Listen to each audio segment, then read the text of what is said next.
ভারতীয় ক্রিকেটে বড় ধাক্কা, মাত্র ৭৬ রানে অল আউট, ইংল্যান্ডের কাছে ১১৫ রানের বড় হার। ইন্ডিয়া টিম কোথায় ভেঙে পড়লো সেই নিয়ে থাকছে বিস্তারিত আলোচনা। তো চ্যানেলকে একটা সাবস্ক্রাইব করো।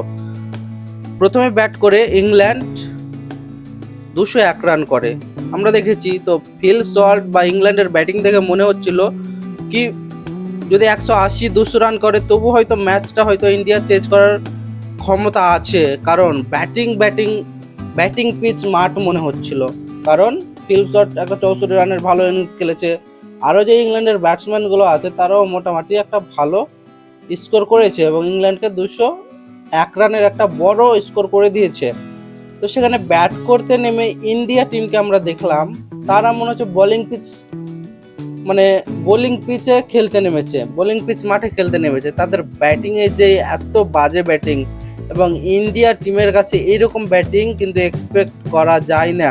মাত্র ৭৬ রানে অল আউট, ৭৬ রানে অল আউট, এত বড় টিম, এটা কিন্তু মেনে নেওয়া যায় না। আমরা এর আগের ম্যাচে দেখেছি ইন্ডিয়া টিম টসে জিতে ব্যাটিং নিয়েছে একটা কারণে, যে ব্যাটিং যদি ১৮০-৯০ রান করে দেয় তাহলে হয়তো পরে চেঞ্জ করে জিতে একটু কঠিন হবে, সেই পিচ আলাদা ছিল। কিন্তু আজকের যে পিচ, এটা কিন্তু ব্যাটিং পিচে খেলা ছিল, কারণ ২০০ রান একটা গ্রাউন্ডে হয়ে যাওয়া মানে সেখানে কিন্তু ব্যাটিংই কথা বলে বোলিংয়ের থেকে। কিন্তু ইন্ডিয়া টিম ব্যাট করতে নেমে পুরো উল্টো হয়ে গেল। ইংল্যান্ডের বোলাররা মনে হচ্ছে বাঘের মতো বল করছে।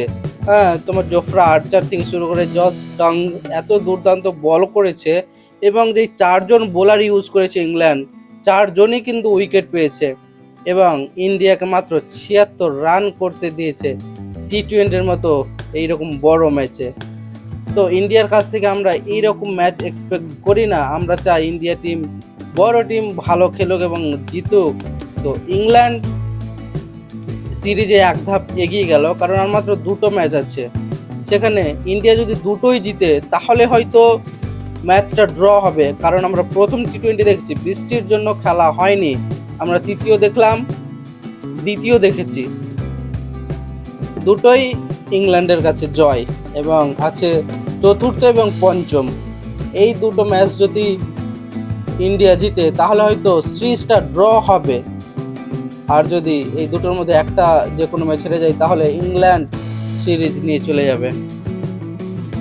তো আশা রাখছি ইন্ডিয়া টিম পরবর্তী দুটো ম্যাচ জিতবে এবং সিরিজটাকে কমসে কম জিততে তো পারবে না, ড্র করবে সিরিজটাকে।